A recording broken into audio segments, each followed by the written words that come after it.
Around the World in 80 Days. Chapter 1, London, England, 1872. Mr. Phileas Fogg was a mystery.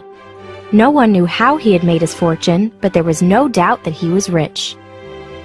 He was in his 40s, tall, well-built, with handsome features. He had light hair, pale skin, and excellent teeth. He was one of the most prominent members of London's Reform Club, and yet he attracted little attention. It was clear to those who knew him that Phileas Fogg was a traveler. He was familiar with the world and knew the details of even the most remote areas of the earth. It was also certain, however, that Mr. Fogg had not left London in many years.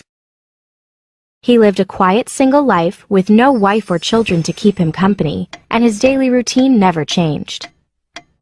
On October 2nd, 1872, Mr. Fogg sat squarely in his armchair in his mansion on Savile Row. His hands were resting on his knees and his body was straight.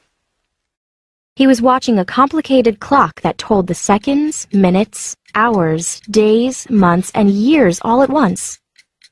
A knock sounded at the front door, and before long, Mr. Fogg's servant, who was leaving that day, appeared. "The new servant is here to see you, sir," he said.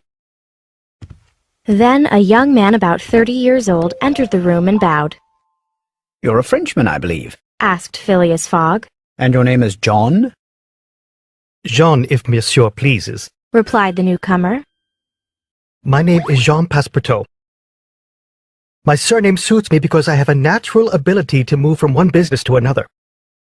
I believe I'm honest, monsieur, and I've had several jobs. I've been a singer, a circus acrobat, a tightrope walker, a gymnastics teacher, and finally, a fireman in Paris. "Well, Mr. Passepartout," said Mr. Fogg, "you have been well recommended to me. I have heard good reports about you." Thank you, monsieur, said Passepartout. I wish now to enjoy a quiet domestic life as a valet here in England. I have heard that you are a most exact and settled gentleman, so I have come in hope of living a tranquil life. Maybe I will even forget the name of Passepartout. "You know my conditions?" asked Mr. Fogg. Yes, monsieur, said Passepartout. "Good. What time is it?" asked Mr. Fogg. Taking a huge silver watch from his pocket, Passepartout replied, 25 minutes after 11. "Your watch is slow," said Mr. Fogg. Pardon me, monsieur, it is impossible, said Passepartout. "It is 4 minutes too slow," said Mr. Fogg. "No matter. It's enough only to mention the error. Now, from this moment, 29 minutes after 11 a.m., this Wednesday, the 2nd of October, you're in my service." Mr. Fogg stood up, and without a further word he put on his hat and left. Every day at exactly 11:30 a.m., Mr. Fogg left his house and walked to the Reform Club. He was so precise that he never appeared to be rushed or agitated in any way. He was the most deliberate person in the world, and always reached his destination at the very moment that he was due. At 11:30 then, Passepartout found himself alone in the house on Savile Row. He began an inspection and was pleased to find the house clean and arranged neatly. When Passepartout reached the second floor, he recognized at once the room that was meant for him. Hanging over the clock above the fireplace was the daily routine of the house, written on a card.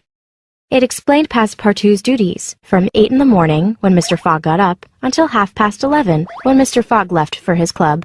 It explained the tea and toast at 8:23, the shaving water at 9:37, and the washcloth, soap, and washbowl at 9:40. In Mr. Fogg's closet, each pair of pants, coat, and vest had a number on it.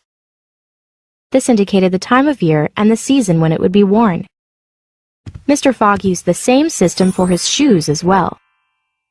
Having inspected the house from top to bottom, Passepartout rubbed his hands together.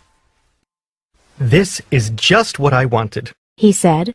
We will get along well together, Mr. Fogg and I.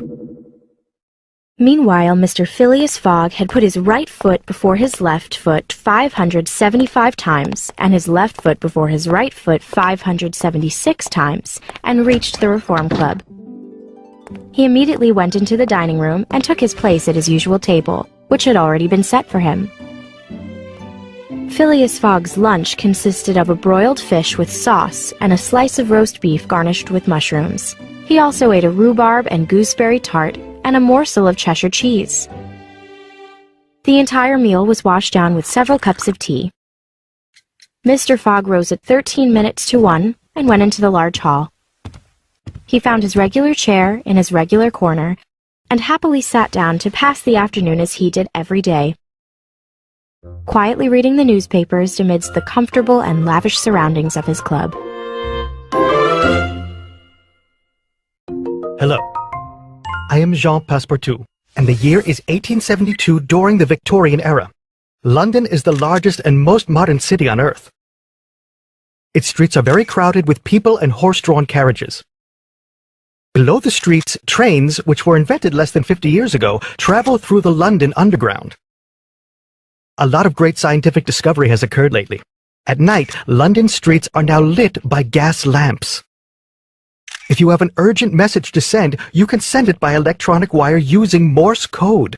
Perhaps you've heard of Morse code? It uses a series of dots and dashes to relay information.